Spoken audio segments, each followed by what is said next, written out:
After her thrilling experience in Cairo, Elsa and her sister knew there was still much more to see in Egypt.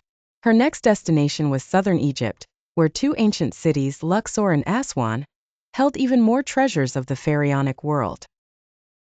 First up was Luxor, a city often described as an open-air museum due to its wealth of temples and royal tombs.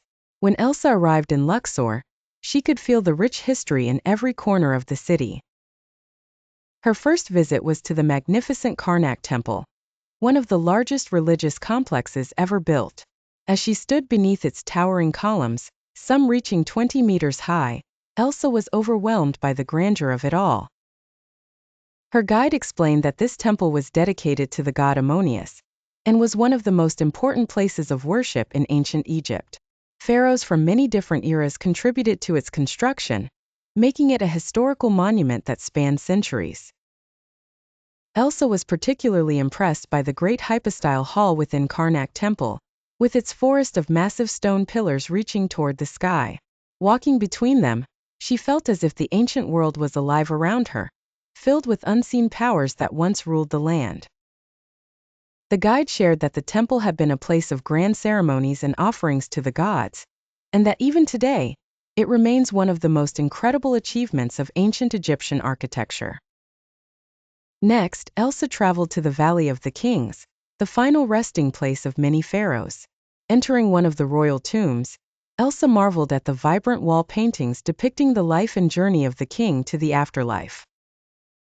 Her guide told her that one of the most famous pharaohs buried here was Tutankhamun, whose tomb was discovered with all its treasures intact, offering a rare glimpse into the wealth and splendor of ancient Egypt's rulers. After exploring Luxor, Elsa made her way to Aswan, a city known for its serene beauty and rich cultural heritage. In Aswan, Elsa was greeted by the tranquil waters of the Nile, flowing between rocky hills and small islands. The atmosphere in Aswan was much more peaceful than the hustle and bustle of Cairo, and Elsa enjoyed the calming scenery. Her first stop was the Temple of Philae, located on a small island in the Nile.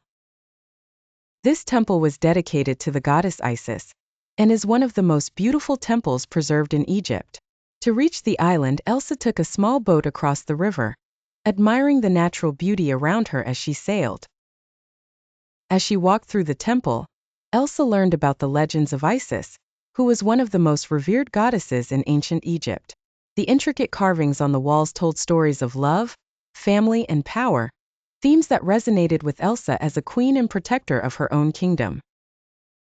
After visiting the temples, Elsa took some time to relax on a traditional felucca boat ride along the Nile. She watched as the sun set over the river, painting the sky in shades of orange and pink. Along the shores, she saw the colorful Nubian villages, their houses painted in bright blues, greens, and yellows. The people there greeted her warmly, and Elsa felt at peace. In Aswan, Elsa also visited the impressive Aswan High Dam, a marvel of modern engineering. Her guide explained how the dam helps control the Nile's flooding and provides electricity to much of Egypt. As her journey in Egypt came to an end, Elsa sat by the Nile, watching the golden light shimmer on the water. It had been an incredible adventure, filled with history, beauty, and new discoveries.